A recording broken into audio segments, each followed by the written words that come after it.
I'd like to welcome everyone. So Brian, stop talking. Yes. I'm Lynn Metzger. And I'm Brian Daniels. And we're here to talk about our trip to El Salvador. These three pictures, I took the middle one from this one. Well, let's see if I can get that to go. Oh, there. I took this one from the plane, and Brian said it's a volcano in El Salvador. That's the welcome sign, and there's the surfboard. I got on it, and I said, "See, Brian, I can surf," and he took the picture. She was a natural.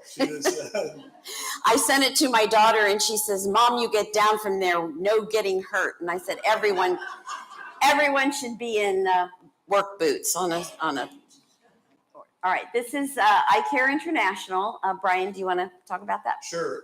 iCare International it's a small group, relatively small group. It started at the end of the Salvadoran Civil War. An ophthalmologist named William Brinker from the Cleveland Clinic wanted to go down and provide eye care for people. Of course, the nation was in ruins very much back then. And so William Brinker gathered some people from the Cleveland Clinic, and they went down, and the group's been going ever since to only to El Salvador to provide eye care services. We always say for the underserved, especially in the last 10 or 15 years. Some props have been made there for some Salvadorans, but there's plenty of underserved people in El Salvador. And it's not affiliated, the group's not affiliated with the Cleveland Clinic. It's entirely independent, and it's grown from those days of that core group from Cleveland to being from all over the country. People like us, way here in the hinterlands of Indiana. And there's a core of volunteers now in Virginia, where there happens to also be a very large Salvadoran settlement. A lot of immigrants in the Washington, D.C. area, in Virginia and Maryland. And then all the way, some of our doctors, when we had surgeons, which is another whole story, were coming from Utah. So, like I said, it's a very broad nationwide group. And volunteers come from all over the country, too. And everybody's a volunteer. Even the optometrist, the ophthalmologist, nobody's paid. We all pay our own way and give our time for this. It's not which sets us apart. It's kind of a distinctive sort of a thing. I just was elected 2 or 3 weeks ago, maybe against my better judgment, to be on the board of this group. So well, thanks. So we'll see how that goes. Things. Well, we'll talk about some things as it goes, but we're already making plans for the clinic in 25. But that's basically what iCare International is all about. Just mainly El Salvador. And if you want to get any more information, the website's up there. So this is our group. As you can see, there's Brian. I'm hiding in there somewhere. Whoop! What? Sorry, didn't mean to do that. Go back. All right. You're there somewhere. Yeah, I'm over here. Where's your little pointer thing? I'm trying. Challenging, yes. I see you're third row back. There, right there. Oh, there you are. And the young people in the front row, these three gentlemen. Yes, they're brothers, and they're Salvadorans, but they also speak English. Their father is one of the ophthalmologists that we work with in El Salvador. And so they're a little young normally to be on our team, but it was a political move basically for us to say, well, sure, your kids can come as long as you keep providing services for us while we're down there. And then this young lady here, Elizabeth, her father is one of our, he's called an oculist. And an oculist is a man who makes artificial eyes. And she has an artificial eye also. So she's been very interested in what we've been doing ever since she was very little. And then she's come on these trips. Well, she was first going to start coming during the pandemic, but then she got put off. But she started coming, and she's very involved with other things with the clinic. Okay, let's see what we did. We saw 1,653 people In 5 days. in 5 days. Passed out 782 readers. Yeah, reading glasses. 879 prescriptions and 60 referrals. Now, the referrals were from the ophthalmologist, and it would be for patients who needed cataract surgery and I never can remember what that is. A pterygium. Pterygium. A pterygium, just so you know, everybody knows what a cataract is, right? Yeah. But a pterygium happens in very sunny climates like El Salvador, the tropics. Sometimes ranchers in the western United States get it when you're out in the sun. Your eye wants to protect itself, so this pink stuff that you see around your eye, when you that starts to grow to cover your pupil, and it can be removed. But we don't. When we have surgeries, we don't remove them unless we just have to, because the problem with the pterygium is they come back very fast. And so a lot of times we'll see, a 25-year-old woman who's got a pterygium, and of course she doesn't want, it doesn't look good. It looks awful. And she wants us to remove it, but we have to explain again and again that we don't do that. So we didn't do, I think of these referrals, I don't think we had any pterygiums. I think they're all cataracts. And do you want to tell how we had to do it this year, or do you want me to? Yes, I will.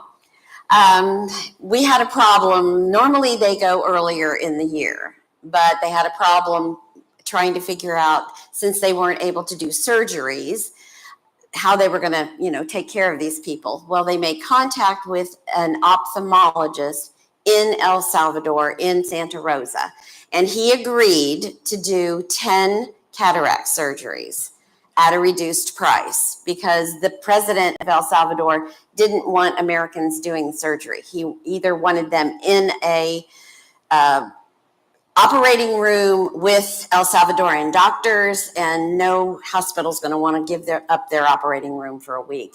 So this doctor agreed to do 10, and our ophthalmologist went to see the first surgery, and he filmed it to make sure everything was, on the up and up. And the patient got along very well. They were very impressed. And in the process of talking with this doctor, he agreed to do the rest of the surgeries.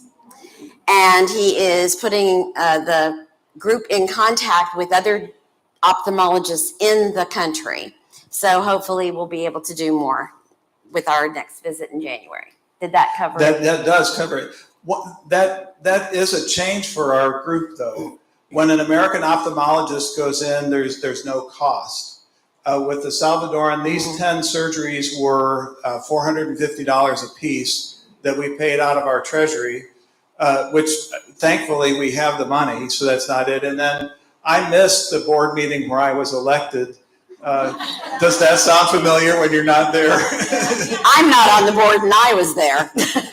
But Lynn just told me, and I'm glad, I haven't watched the video of the meeting yet. But the organization has agreed to pay for the other 50 then, the 50 referrals. To raise the money to do it. So that they'll have their surgeries as well. But that's a situation we're going to be working on this coming year, as far as how's that going to look in 25. Now, with our volunteers, we had 3 optometrists, which helped with the readers and the prescriptions, and then the opticians would follow what was written up and get the glasses. I have never seen so many glasses in my life, but we'll get to that in a minute. All right, this is at registration, and this area where people are sitting was extremely hot. We tried very hard to get people into the church as soon as possible. They're lined up outside. We open at 8 and they're there at 4 in the morning. they line up because they want to come in. There are so many tickets passed out, and then we hold back tickets so we can pass out to people who show up.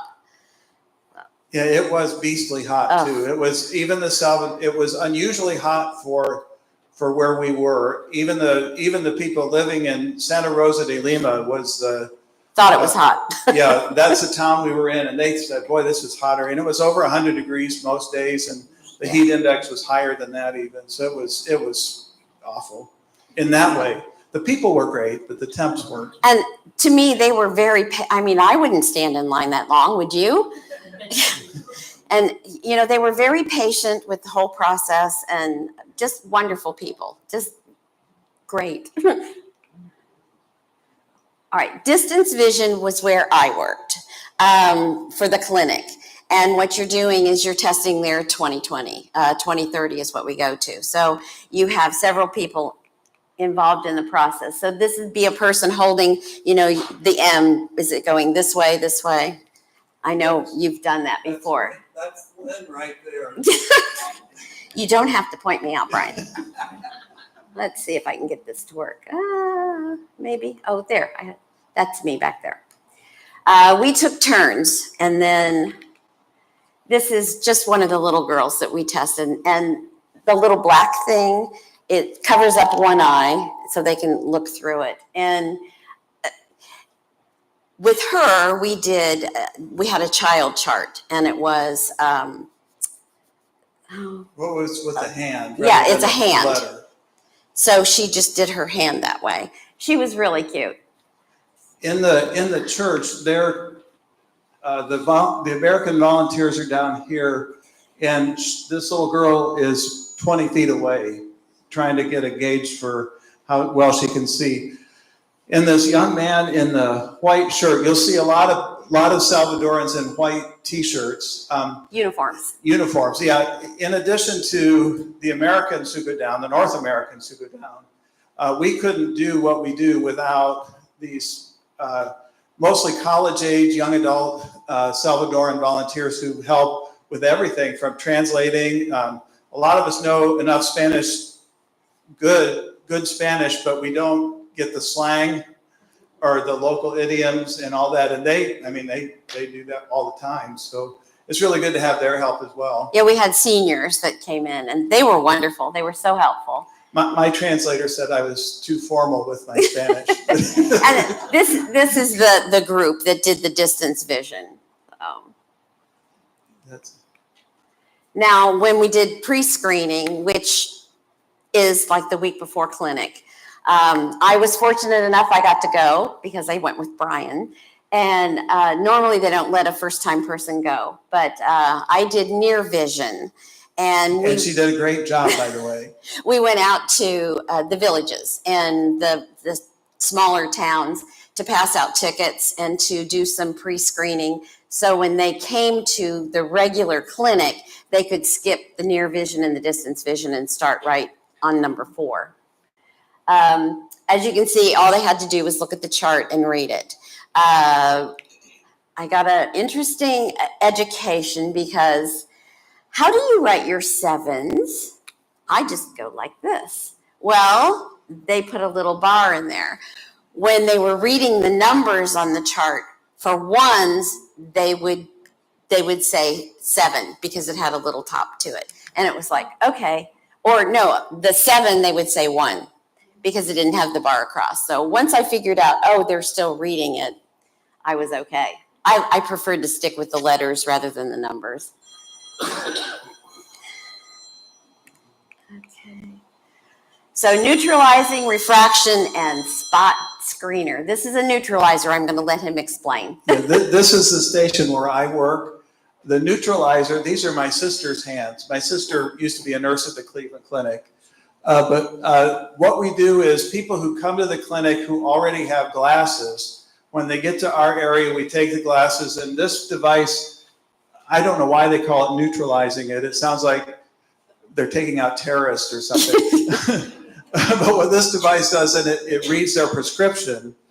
And when people register, everybody gets a document. And so at the top of that document, we write what their current prescription is. So when they see the optometrist, he or she can say, well, this is what you have and this is what you need, so we'll get you new glasses. Or some people, they just need, a minor change. It just depends on the circumstances. But that's what neutralizing is. And then this is autorefraction. And that's Brian. That is me. That's a device. Most of us, this is a very primitive way of doing when we go to the optometrist and you sit your chin in that little thing and you look and you see all sorts of geometric designs in that. In that little thing, you see a Christmas tree. But that shoots, what it does, it measures the eye for the optometrist so they can tell what kind of prescription you need. But also, the side benefit of the autorefraction is it will tell you if there's a cataract developing. A lot of times the pterygiums that I mentioned earlier you can't see them with a naked eye, but they'll just distort the autorefractor enough that the optometrist knows, well, maybe we need to be looking at that. And then they get a little printout and off they go to see the optometrist. I want to say a word about the woman there in the white t-shirt is Elizabeth, was my translator, and she said she's going to be teaching English. She's a senior at a local university in San Miguel, and she's a senior at the university, and I told her she needs to consider a healthcare profession because she was so just very good with patients, just had a really good aptitude for it, but she'll probably go to be an English teacher. This last device here on the right is a new thing for us, but it's called a spot camera. And unlike the machine that I have is pretty laborious. It takes focusing and it takes adjusting in that. This thing can get a blink and it's got a reading. It's astounding. So often for younger children, we'll use that because a lot of times kids don't have eye problems, but adults do. So we need the more detailed thing. But even this, I don't know if you can tell, has the right eye has a reading. And if you look at the picture of the man, his right eye's open, but he didn't have any use of his left eye. So there's no reading in the left eye. So that machine was even able to pick that up. That, like I said, it's a very much an efficiency thing for us. It's very good.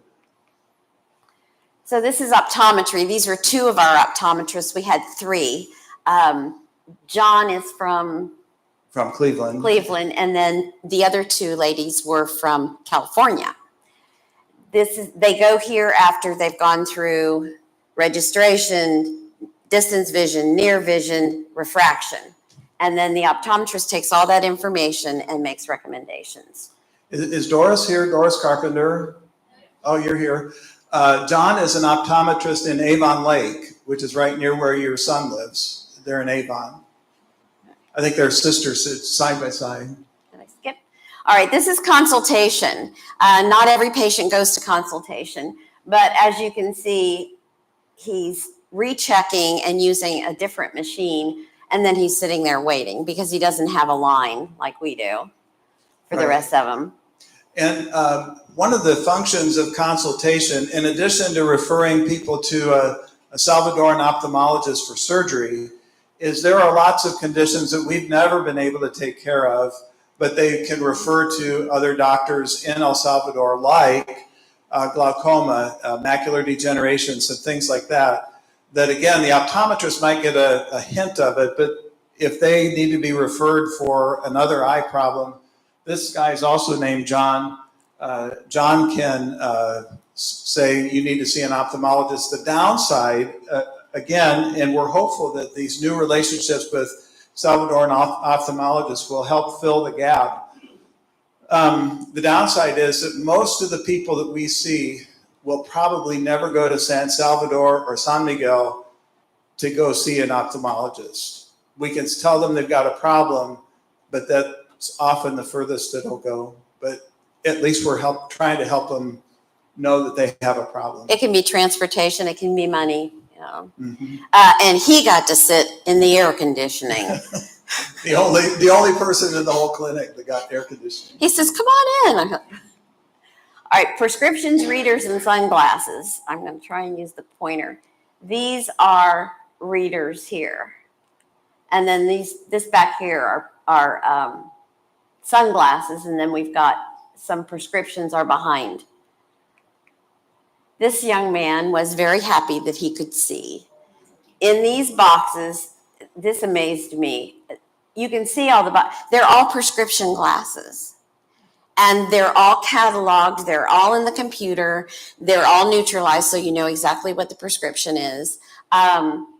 In the evening after clinic, we would share. And one of our opticians shared that there was a young lady, and I remember her going through distance, who had a very odd prescription and very thick glasses. And they wanted to make sure, I mean, she was probably 19 or 20, so she doesn't want ugly glasses, she wants to look nice like everyone else. And they were able to pull out a prescription that hid how thick the lenses were, and it looked wonderful on her. So that was a story they shared. It's those kinds of things are just really wonderful. The way they happen that way. Most of the prescription glasses, many of the readers, but almost all the prescription glasses are from the Lions Club. So when you put all over the country, when you put glasses in the Lions Club box. Now, when I worked here many moons ago, a lot of people would give me prescription glasses, and we took those and we neutralized those and cleaned them as well. But like I said, that's just a drop in the bucket compared to what we get from the Lions Clubs. Those are our readers. They start like at 1.25. So we separated them all out by strength. Somebody asked me one time about why do we give reading glasses? You can get them for $10 or $12 at the Dollar General and that sort of thing. Well, a good job in El Salvador pays about $300 a month. And so a $12 pair of reading glasses is a lot of money. Yeah. When push comes to shove, especially if you've got children and other responsibilities, you don't get them. So even though it seems like, well, that doesn't seem like much, but it's a lot to them, the people who get readers. And especially women do a lot of detailed artisan work, needlework, a lot of little detailed painting and that sort of stuff. And reading glasses, even if they can't read, because many of the people we see are functionally illiterate. They can write their name, they can maybe read their phone number or whatever, but that's about it. But they need those kind of jobs, and so this helps them with employment as well as reading, those who can read. So. Then these are sunglasses that we have because the pterygium, if they wear sunglasses, that helps prevent it. This is one of my favorite slides. I gave her those glasses. She was waiting, for distance, and those sunglasses are hearts, and she has hearts on her dress. They were very happy to pose. And then these two boys thought they were really cool. We also took, Brian and I did, I don't know if anyone else, I found Spanish books. A lot of children don't have books in their homes. And Sophie, the little girl on the left, is that left? Right. I'm crazy. What did I do? Hang on, technical difficulties here. Sophie's mother was the cocinera, the cook at the place where we stayed. And so all of our meals weren't directly cooked, but she managed the other ladies who did cook. And so she was there with us every single day, especially before she'd go to school. One more. One more. Oh, I'm so sorry. And you can tell that. All right. Well, Sophie was hanging around and I pulled that book out. It's an alphabet book in Spanish. And I gave it to her. She carried that book around all day long. She'd stop and show anybody she saw. She'd stop and talk to Brian and we'd talk about the picture. She'd bring it over to me and she had to show everyone. It was her most prized possession.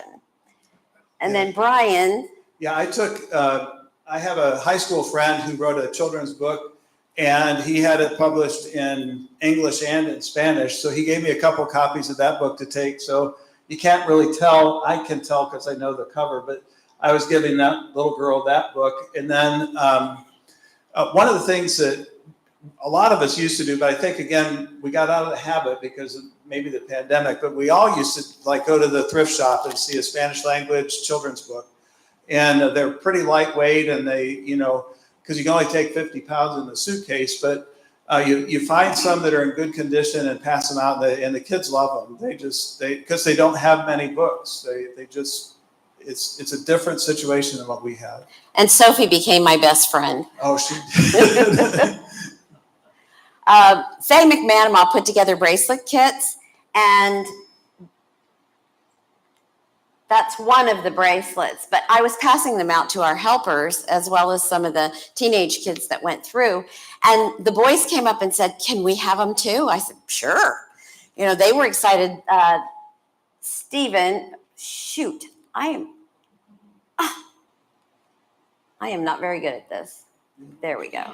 Stephen thought he was really cool. He said, "Can I have one for my girlfriend? She'll make them both." So they really liked those. Then these are our volunteers. Big group. That's in the clinic was actually in the church. This is the Church of Santa Rosa de Lima, who was, I think, the first person converted by Catholic missionaries hundreds of years ago. As you can see, it's during Lent. Yeah, they have mass every night at 6:00. So everything that we had set up for the clinic, we had to put away and move the pews back in place because they're sliding pews. They're not fixed on the floor. And then every morning we get there and have to put everything back to use it. But yeah, the church, this is my favorite place in El Salvador to go, is Santa Rosa de Lima. In spite of the heat, the volunteers there are just top quality people. They just really have a heart for what they're doing. They want to be there. It's just a great place. And even though it was hot and it was hard work, I loved it. And I'm going back in January. So anybody else want to go, please let us know. You're more than welcome. I think that's it.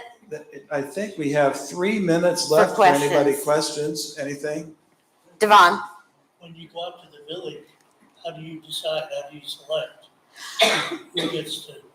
who gets to go? Well, they all come, they're all sitting there waiting on us. And what we try to do in the churches, in the little churches, we try to do all the pre-screening that we can. If we run out of time, then we pass out tickets. We only take so many tickets, but normally we just had one incident, but normally the people that are there get the tickets. The last place we went, a road, maybe not. I mean, it was more like a cow path. We drove through a river, and they were doing their laundry in the river.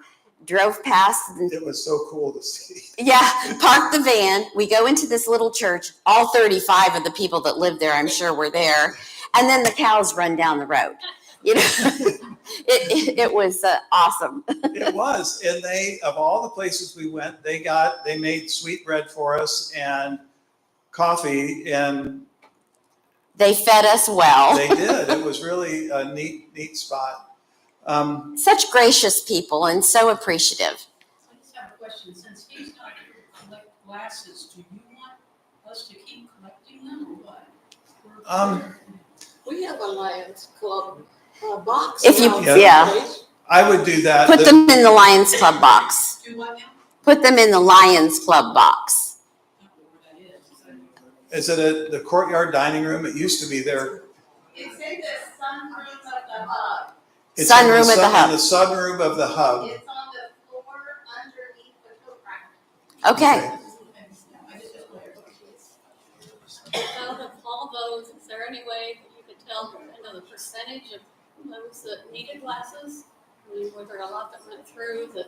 Well, we had the 1,600, and then you saw how many prescriptions and how many readers we passed out. Yeah. I wanted to add on to what you said to Devon.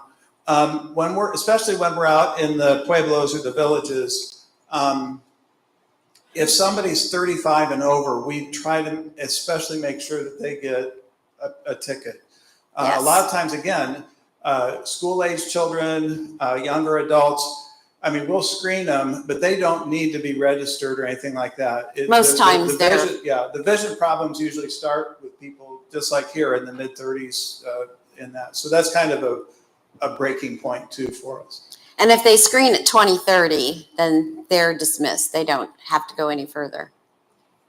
Great. For volunteers, how much do you have to put down to get there, to be a volunteer?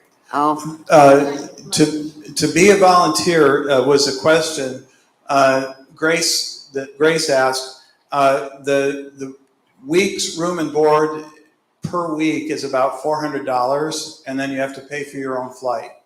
So it's not terrible. We do eat Salvadoran food. We're not eating in American-style restaurants. We don't stay in American-style hotels or anything. We stay where they would stay. in fact, the first place where we stayed at the El Salvadorian resort, I use that term loosely, I had no shower head, just a pipe, So I talked to the gentleman who owned the resort, and he said tardes, which meant afternoon. And I got a shower head, but I don't know who he took it from. I know who he took it from. You know. He took it from my room. But that's okay.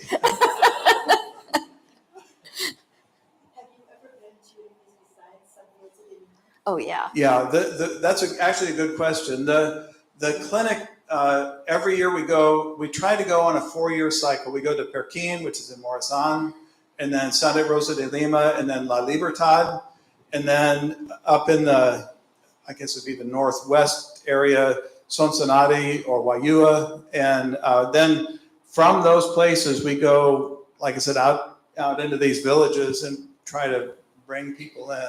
And we're going to a new place in January, Zaragoza. Which is actually a good change for us also. The San Salvador has been way too dangerous to go to, but Zaragoza is close to San Salvador, and there's a feeling that it may be safe enough for us to go into the suburbs of San Salvador and see if we can meet some people there. Is that a higher elevation? Is it cooler there? It'll be cooler. It's Oh, closer it's January too. Yeah, it'll be January. It'll be closer to the shore. And I'm getting the signal from Marie. Yeah, that we're done. It's 4:30. Sorry. So if you have any other questions, we'll be up here for a while. There are some pictures, just some random pictures on the table and back. There's the bulletin board has just some scenery types of pictures and stuff that wasn't related to the clinic. So So thank you very much for coming. yes, thank you.